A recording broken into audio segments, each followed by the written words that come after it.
Praise the Lord. யோபு 16:12 சொல்லுகிறது, நான் சுகமாய் வாழ்ந்திருந்தேன், அவர் என்னை நறுக்கி என் பிடரியை பிடித்து என்னை நொறுக்கி என்னை தமக்கு லக்காக நிறுத்தினார். What a great work of God in our lives.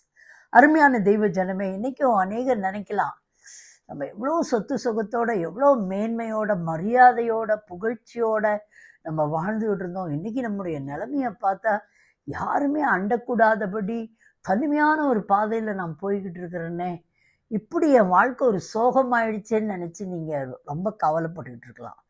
ஆனால் உண்மை என்னன்னா, இயேசு உங்களையும் என்னையும் அவர் நேசிக்கிறார். அவர் நேசிக்கும் பொழுது கட்டாயம் இந்த காரியம் நமக்கு நடக்கிறது. அவர் நம்மை நறுக்குவாராம். பிடரி இப்படி பிடிச்சா எப்படி இருக்கும்னு பாருங்களேன்.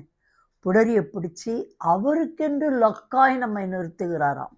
அதுதான் ஒரு பெரிய ஒரு ஆனந்தம், ஆச்சரியம்.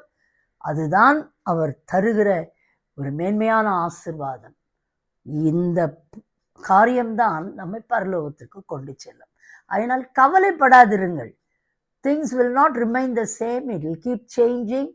So when God allows certain things in our lives, let us be happy to accept it and rejoice over it, so that ஆண்டவர் நம்முடைய சிறையிருப்பை மாற்றுவார், நமக்கு மேன்மையை தருவார், பரலோகத்திற்கும் கொண்டு செல்வார்.